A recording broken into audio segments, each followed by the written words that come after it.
possible. Human life is meant to utilize this body. Human life is considered to be a boat, and that boat is meant to carry us across the ocean of birth and death. But we require a captain for the boat.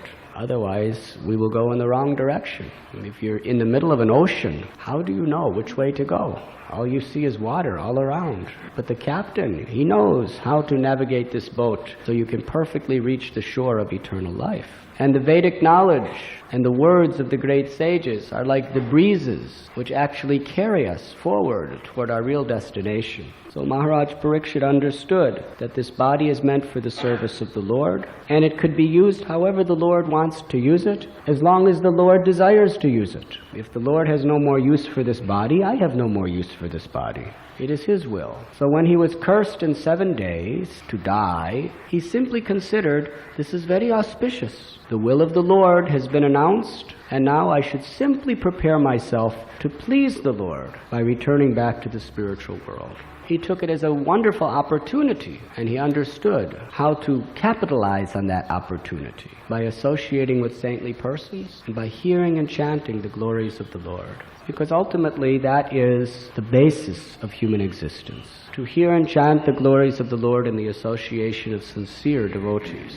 And everything else is simply meant to create an environment wherein these principles can be instituted comfortably within our life. But now, materialistic people, they consider that this facilitation is the all in all. They simply work for a comfortable arrangement for the body and mind within this world. And of course, neophyte devotees who are karma mishra bhaktas, they are thinking that bhakti is the goal of life, but still so much time and so much energy I must put into this body because, after all, I'm not so advanced and I need to enjoy as far as possible within the boundaries of legal sense enjoyment, spiritually legal sense enjoyment. But a sincere devotee understands that there's only one purpose to life, and that is self-realization. And there's only one means of attaining self-realization, and that is hearing and chanting the glories of the Lord in the association of devotees. And my whole occupation and my ashram and my everything is simply meant to facilitate an environment by which we can hear and chant the glories of the Lord in the association of devotees.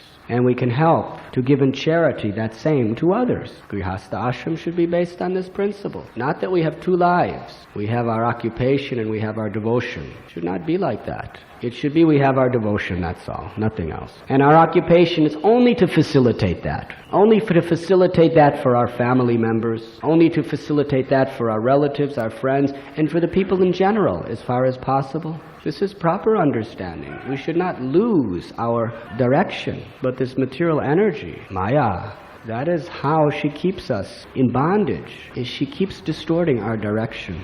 At every step, there is so much propaganda assaulting us to somehow or other diversify our direction. What Krishna says in Gita, Vyabhashayatmaka buddhir ekeha kurunandana bahushaka hyanantascha buddhayo vyabhasayanam. That those who are on the path back home, back to Godhead, they are resolute in purpose. Their aim is one. They have determination, dritavrata. And what is that resolute, one-pointed determination? Not the many-branched intelligence that this world is trying to inflict upon us. It is that hearing and chanting the glories of the Lord in the association of devotees is the means of perfecting our life. It is the purpose of life. And everything else we do, as far as our family, as far as our occupational duties, as far as our social duties, it is all simply meant to create an environment by which hearing and chanting can have its most potent effect on our lives and those of others, and nothing else. We don't want anything else, because everything else is yehi samsparshaja bhoga dukkha jonayevate. It is, everything else is ultimately miserable. Death comes. It's coming, and it will come. And it's the more painful it is determined by how much we're attached. And yet we're working simply to become more attached. The more we have, the more we're attached. The more pleasure we get from it, the more we're attached. The more we're attached, the more we fear losing it. In this life, we suffer fear. And the fear gets more and more and more. It doesn't get less. With each moment, you're coming closer to that destiny of losing everything. So we should not work so hard just to create a miserable condition of life in the future. We should work for the purpose of liberating ourselves from these attachments and learning how to attach ourselves to Krishna.